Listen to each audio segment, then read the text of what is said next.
Olá, meus irmãos e irmãs, sejam bem-vindos ao canal Vinícius Siqueira.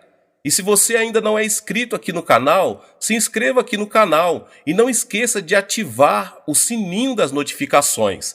Todos os dias são postados vídeos abençoados aqui no canal para te abençoar. Vamos a mais uma palavra do Senhor. Deus dotou o ser humano com um potencial quase ilimitado. Lamentavelmente, o homem não tem usado esse enorme dom que Deus lhe deu. Mas isso também significa que um novo mundo de possibilidades se apresenta diante de nós, se formos capazes, com a ajuda do Espírito Santo, de aproveitar todo o potencial que temos sem nenhum tipo de limitação. Ecônomo, cientista Romero, defendeu a tese de que a espessura do cérebro do homem, que tem riscos em sua superfície, como uma noz, é de apenas 3 milímetros, mas equivalente a uma folha de jornal, caso fosse decomposto. O mais surpreendente nessa investigação foi a descoberta de que o cérebro humano continha aproximadamente 13 bilhões 653 milhões de células nervosas. Ainda hoje, o cérebro continua sendo um mistério. Diz-se que cerca de 90% das novas descobertas a respeito do cérebro datam dos últimos 15 anos. Isso leva a crer que o cérebro em si continua sendo desconhecido do homem. Um cientista anônimo afirmou que Johann Wolfgang usou apenas 0,4% e Einstein 0,6% do potencial do cérebro, e que ao longo da história do homem, ninguém usou mais de 1% desse potencial. O fato de os estadunidenses e os europeus terem obtido maior avanço que o restante do mundo deve-se a um maior grau de uso desse potencial. É notório que a maioria deles tem a sua origem e viva em culturas cristãs. O pensamento deles se distingue pelo desafio e pelo progresso. Foram eles que se atreveram a explorar o planeta. Foram pioneiros nas viagens espaciais, inventaram o automóvel, o avião, as comunicações. A grande variedade de coisas que hoje nos rodeiam são produto de seus esforços. Na Coreia do Sul, meus irmãos, por exemplo, as escolas, os hospitais, os asilos de órfãos e idosos são resultados de esforços dos primeiros cristãos que se atreveram a sonhar com algo criativo. Glória a Deus. Isso indica que o potencial de expansão da melhoria da qualidade de vida é, sem sombra de dúvida, a fé cristã. Se desejarmos levar uma vida saudável e bem-sucedida, seja na área espiritual, na área física, devemos conservar uma atitude muito positiva. Lamentavelmente, meus irmãos, muitos cristãos confundem fé com desejo do coração. Eles dizem assim: gostaria de ser rico, gostaria de ser bem-sucedido, gostaria de apoiar o ministério, gostaria de fazer isso e aquilo. Certamente, essas expressões contêm um desejo do coração do homem e não se relacionam com a fé. A Bíblia diz: tudo posso naquele que me fortalece. Então eu posso fazê-lo. Isso é uma confissão de fé. Se você conservar o pensamento afirmativo, sim, posso, surgirá uma ideia criativa de forma imediata. Todavia, se você cultivar um pensamento contrário do tipo, não posso, a situação se agravará. O homem vive e move-se em 3 dimensões: a dimensão física ou visual, a mental e a espiritual. Em Hebreus 11:3 diz: pela fé entendemos que o universo foi formado pela palavra de Deus, de modo que aquilo que se vê não foi feito do que é visível.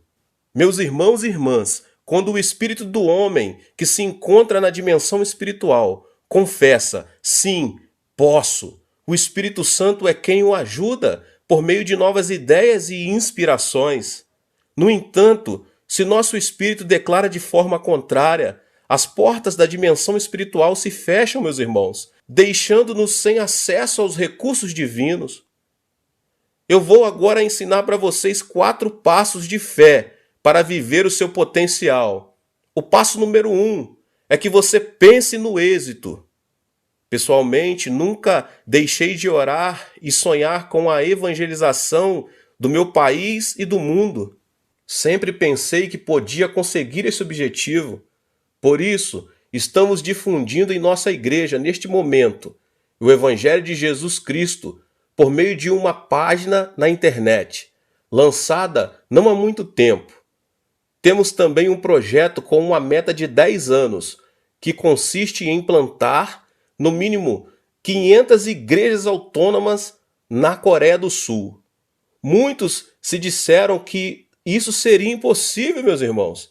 Entretanto, glória a Deus, o Espírito Santo deu-me plena convicção de que é possível sim. Por maior que seja a turbulência, não deixe de confessar que terá êxito. Pense nisso, meus irmãos e irmãs. Estou certo de que você o alcançará. Glória a Deus. No entanto, se seu pensamento for em direção contrária, o temor se apoderará do seu coração e o resultado será o fracasso. Não conheço ninguém que pense continuamente em fracasso e tenha alcançado sucesso nesses anos todos de ministério. Sem dúvida, meus irmãos, testemunhei muitos casos de homens e mulheres que pensaram somente em obter o êxito, mas que fracassaram. Eu mesmo tenho visto muitos cristãos que se desiludiram por não terem conseguido o que esperavam. Uma pessoa de minha igreja um dia disse: ouvi o pastor dizer que quem pensa afirmativamente obtém êxito. Entretanto, sempre fracassei. Por que isso me aconteceu? Certa ocasião, um diácono foi levado aos tribunais por causa da posse de um determinado estabelecimento. Essa pessoa, sendo cristã, orou todos os dias e pensava somente na vitória. Chegou o dia do julgamento, mas o resultado foi negativo. O diácono sentiu uma desilusão indescritível a tal ponto que pensou: se Deus está vivo, como pode me decepcionar dessa maneira? Por que aquele irmão perdeu a causa se havia concentrado todo o seu esforço na oração e em obter o êxito? A resposta é simples, meus irmãos e irmãs. Quando alguém quer começar um curso, deve pagar uma taxa. Desde o ensino fundamental até a universidade, todo aluno precisa pagar um determinado valor, independentemente do tipo de curso. No aprendizado da vida, cada pessoa deve pagar um preço para aprender o verdadeiro sentido da existência. Talvez não seja raro ver um investidor que aplicou centenas de milhares de dólares num dia e no outro viu-se na falência. Pode ser que nesses casos o investidor pense que fracassou e desperdiçou grande quantidade de dinheiro. Ou pode ser o caso de uma pessoa que investiu muito dinheiro para conseguir os melhores advogados, mas perdeu a causa. Em ambos os casos, segundo o senso comum, é um fracasso. No entanto, devemos nos dar conta de que não se trata de desperdício, muito menos de fracasso. Ao contrário, é uma taxa que se pagou na escola da vida. Seja na sociedade, seja na família ou na igreja, se você tem medo de pagar o preço do fracasso, nunca conseguirá aprender e ser aprovado na matéria de se obter o êxito. O fracasso é amargo. Todavia, esse é o preço que devemos pagar para conseguir o êxito. Portanto, não tome o fracasso como um elemento negativo. Você deseja algo muito grande? Então não esqueça que terá que pagar um preço muito alto por isso, um fracasso também muito grande. Por isso, considere o fracasso uma parte do próprio sucesso. Concentre-se no resultado final. Pense, confesse, visualize e viva as 24 horas do dia com sucesso. Talvez não consiga, receio fracassar. Esse tipo de pensamento nunca dará luz a ideias criativas. Não tenha medo do fracasso. Pense no êxito. Contudo, meus irmãos e irmãs, o sucesso que você deseja deve ser para a glória do Senhor. O segundo passo é: pense grande. Quando eu era menino, os adultos tinham por hábito me dizer: se for desenhar, faça algo grande, como um tigre ou um leão, e ao menos sairá um gato. Se for pensar em um gato desde o começo, sairá quando muito um gato ou um rato. Esse é um ditado típico de meu país e significa que devemos pensar grande. A Bíblia também ensina algo semelhante. Abra sua boca e eu a alimentarei. Salmos 81:10. Meus irmãos e irmãs, tenho 50 anos de ministério e sempre planejei grandes projetos, aos quais requerem muitas horas de oração e esforço extraordinário. Contudo, sempre me atrevi a crer que podia alcançar todas as minhas aspirações. Um objetivo, independentemente de seu tamanho, grande ou pequeno, implica pagar um preço muito alto chamado esforço. Então, não parece melhor fazer projetos grandes? E o terceiro passo é: almeje seu sucesso. É fundamental que todo aquele que almeja ter sucesso se veja como uma pessoa bem-sucedida. Esse é o princípio da visualização.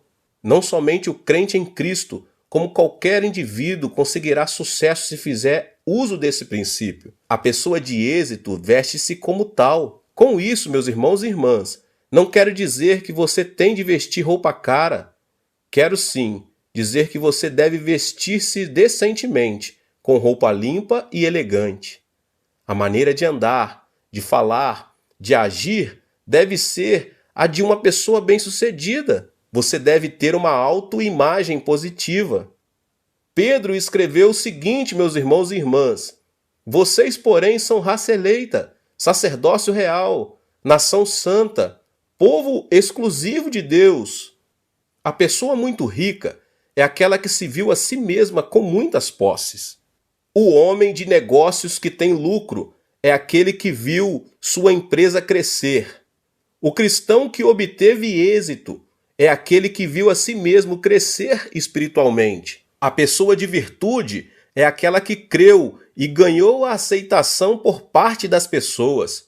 A pessoa que não imagina nem planeja o êxito nunca o alcançará. A Bíblia diz, de modo que aquilo que se vê não foi feito do que é visível. Você deseja alcançar êxito? Então guarde uma imaginação de sucesso em seu coração, a que é invisível, e observe-a em todos os momentos da sua vida. O quarto e último passo é: ore dentro do sucesso. Deus é um Deus de sucesso.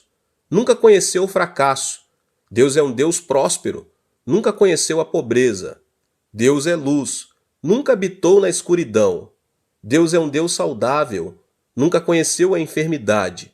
Deus é um Deus que vive. Nunca conheceu a morte. Portanto, devemos fazer orações de êxito, como uma série de diálogos com Deus. Uma oração de fracasso expressa lamentações como: Senhor, não sei o que fazer. Enquanto orações de êxito contêm convicção: Senhor, sei que o milagre está a caminho, pois tu estás comigo. Devemos orar na linguagem espiritual, pois o poder criativo é o que caracteriza justamente o mundo espiritual, e isso ativa a disposição e o poder do Espírito Santo. Na geometria, a linha que liga dois pontos tem um caráter unidimensional, ou seja, só uma dimensão. Se a essa linha são acrescentadas inúmeras linhas, ela se converte em um plano, que passa a ter, então, caráter bidimensional. Uma combinação de planos converte-se num corpo tridimensional. O plano unidimensional encontra-se sob o domínio do plano bidimensional, que, por sua vez, se encontra sob o domínio do plano tridimensional. Esse princípio da geometria também se aplica ao mundo físico. Encontramos-nos no mundo físico, que tem caráter tridimensional. A minha pergunta é se haverá alguma dimensão maior que domine essa dimensão física. A Bíblia fala a respeito da quarta dimensão, em Gênesis 1:2. Era a terra sem forma e vazia, trevas cobriam a face do abismo, e o Espírito de Deus se movia sobre a face das águas. O idioma hebraico nos proporciona uma imagem mais concreta, pois esclarece que o Espírito Santo incubava todo o planeta. Notamos nesse versículo que o Espírito Santo movia-se chocando o planeta, como faz uma ave. Pode-se dizer que a Terra, que era sem forma e vazia, pertencia ao plano tridimensional, e o Espírito Santo, que pertence ao mundo espiritual da quarta dimensão, incubava este mundo. Foi ali que Deus, por meio de sua palavra, proclamou a criação do universo que se manifestou no plano físico.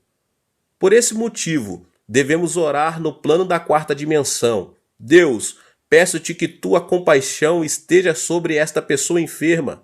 Espírito Santo, peço-te que te movas sobre ela com teu poder curador. Esse tipo de oração faz com que o Espírito Santo desça até que a pessoa seja curada. A oração é um pedido pelo êxito criativo.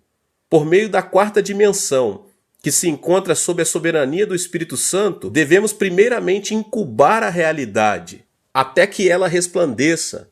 A oração é um processo de incubação. Você deve alcançar o êxito e continuar caminhando em suas trilhas com o Senhor. O êxito é o segredo da felicidade, ainda que leve muitos dias intensos de trabalho, até mesmo sem dormir. O homem de êxito jamais se sente cansado. O êxito produz autoconfiança, estima das pessoas, melhor qualidade de vida e maior grau de esperança. Você deseja de fato obter êxito no que faz? Uma vida de êxito só é alcançada por meio de um pensamento afirmativo. Pense grande, tenha uma autoimagem afirmativa. Ore e obterá êxito. Tive o privilégio um dia de tomar um café da manhã com um neurologista muito conhecido da Coreia do Sul. Ele me falou sobre as descobertas mais recentes da sua área de trabalho. Ele disse: Pastor Cho, o senhor sabia que o nervo central da linguagem, que se encontra dentro do cérebro, tem absoluto domínio sobre o restante dos nervos? Um estudo recente revelou isso. Obrigado por sua informação, doutor, mas a verdade é que eu já sabia disso. Como? Como sabia? Isso foi descoberto faz pouco tempo. Aprendi com o Dr. Tiago. Tiago? Quem é Tiago? Tiago é uma pessoa muito famosa, já faz 2000 anos. Ele explica a importância da relação entre a língua e o nervo central. Também a relação que ela tem com os atos de uma pessoa. Preste atenção. Leia Tiago 3:1 e em seguida o verso 2. Aqui diz claramente que a língua, embora sendo uma parte muito pequena, é capaz de dominar todo o corpo. Você pode vê-lo?